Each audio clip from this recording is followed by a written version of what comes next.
Well, thank God that ridiculous international break is over, and what a weekend to come back to. I'm about as excited as Pogba and the hairdressers for, of course, Celtic versus Rangers. Just kidding. I am excited about that game, and you know my allegiance by now. Come on, you boys in green. But it's a Manchester derby also, so let's talk some tactics. So this is how I imagine Manchester United will line up. Now, I wouldn't be surprised if Marcus Rashford was given the nod to start in this game, but this is how I would prefer United to start in here. So De Gea in goals, the back four that's been pretty solid at the moment. Valencia, a rejuvenated career at right back, it seems. He's in there with Eric Bailly, Blin and Shaw. This midfield pairing of another rejuvenated player, Fellaini, alongside record-breaking signing Paul Pogba.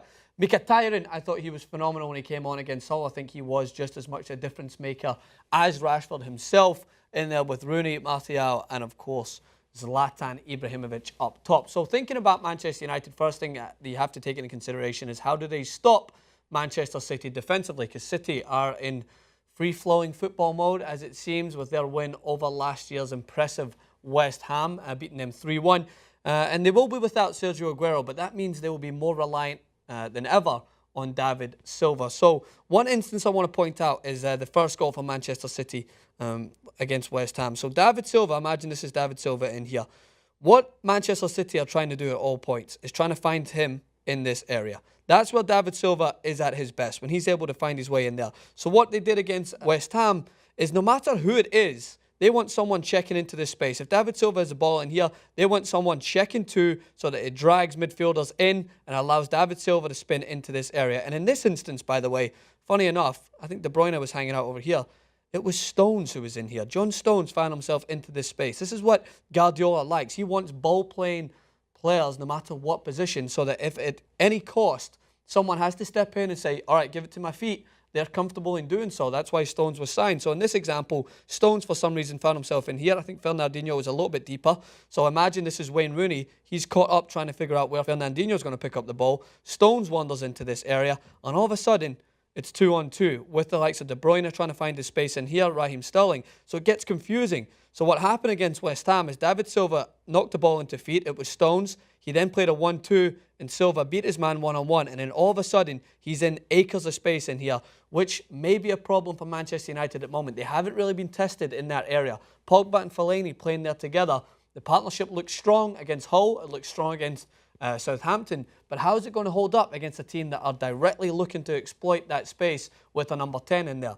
Well, what I want to see to counteract this is a little bit of communication between Fellaini, Pogba and Eric Bailly, or even Wayne Rooney in this example. So say, for instance, David Silva picks the ball up in here. He's going to be looking for that 1-2. I imagine that it won't be common that John Stones, especially against United, worrying about Zlatan, will step into this area. It will most likely be Fernandinho. That's Wayne Rooney's job, is to cut out this pass. So take away that option. If it so happens that David Silva is going to try and find him space in here, without Aguero being up top, I would be more comfortable allowing Blin to kind of be one-on-one with Valencia and Shaw tucking in, and have Bailly. He's a well-rounded defender who's physical, but he anticipates so well. And that's what I want him to do in this situation, is just anticipate that he might need to step into this area. And he might need to come in, and they will tuck themselves in a little bit, allow for Fellaini, if he happens to get beat one-on-one, just to tuck in behind and have Bailly step in. That communication and try and win the ball in here, if it so happens that David Silva springs in. Because when he sprung into that area against West Ham,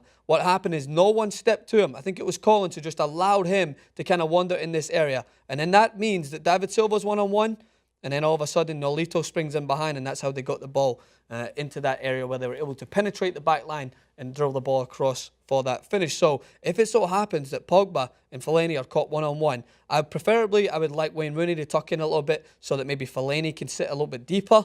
But as we imagine, things don't always pan out as they seem. So I'd expect Bailly just to tuck in a little bit, but be ready to step into this area if he has to, because I'd be more comfortable leaving Blin with Shaw as cover up top with whether it's Enakio or however you want to pronounce his name. I would rather him in that situation. If it was Aguero, maybe we'd have a different conversation. But that is the main problem I think Manchester City will pose for Manchester United, is trying to get David Silva into that area between the back line and their holding midfielder. But let's talk about what Manchester United can do going forward. So Manchester City's sign of weaknesses came in their fullback area. It's exploiting their fullbacks one-on-one and it's also taking advantage of the weak side. So, again, looking at that West Ham game, for Antonio's goal that got them back into the game, is Zabaleta was one-on-one out in this area. So, of course, they threw back their fullback, who kind of posed this question. Sterling tried to track back, and it took them a couple of tries trying to go to the line and tucking back. But Zabaleta basically allowed them for the cross. And what happened in the box is what's crucial for Manchester United.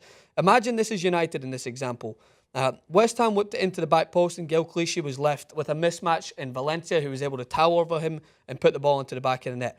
Mkhitaryan's not going to offer that same thing, but what Mkhitaryan does so well is he tucks inside, and he's so dominant in making these runs in behind. He did it so well for Borussia Dortmund that he was hard to pick up. So just imagine that Zlatan is in this box. Stones and Otamendi are going to try to be touch tight and mark him, but I want Zlatan to peel in behind, exactly how he did against Southampton for his goal. The ball found its way into the box with Zlatan running towards the ball, able to tower over his opponent and put it into the back of the net. So if Stones and Otamendi are in this area, what I want Paul Pogba, Wayne Rooney and Mkhitaryan to work together. So Rooney should check into this area to offer something into feet. That essentially will take Fernandinho into this area to try and close down him. And then Paul Pogba, who's as dominant in the air as they come, needs to make this run. He needs to drag either Otamendi or Stones away from Zlatan, makes this run into the box so that they can whip in the cross. If it's Martial, Rashford, or even Shaw in the overlap, I want Paul Pogba making this run as he did against Southampton, dragging defenders across. And then what happens is Zlatan can peel,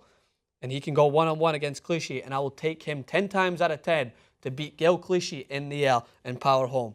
Now, this seems like a very specific example as to what United can do, but it's something that will work because Zlatan's ability in the air is second to none. You have to try and get him in the box with a mismatch. Even up against Otamendi, I would count on him to get over Otamendi and put the ball into the back of the net. You don't want Zlatan to go one-on-one with Stones with Otamendi floating, because then they have that 2-in-1 example. So whether or not United play a Mata out wide, you still need to make that run inside, as Mkhitaryan will do. Drag the defenders across. Pogba needs to make that late surge and run to try and drag the defenders across. And I think Manchester United will score from a cross ball. I think there's other ways that we can score. Moving the ball in around that final third, being patient as they did against Hull, relying on Mourinho to maybe throw in another spanner in the works later on by bringing on a Rashford if he doesn't start. I think they will all cause problems for Manchester City. But trust me, an aerial presence from a cross ball, it isn't just a route one into the box the way it used to be last season with Fellaini in there, who will offer something going forward. But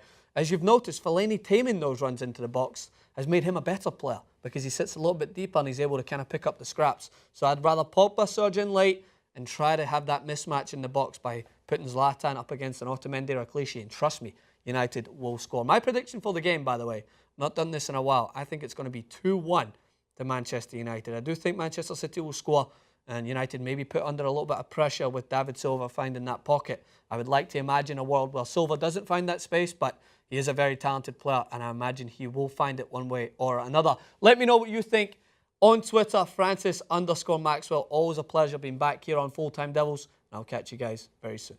All the eyes in world football will be staring at Manchester this weekend for the biggest game in the footballing calendar. It's United versus City, Pep versus Jose, Zlatan versus Pep, Smalling versus, well, without Aguero, who knows?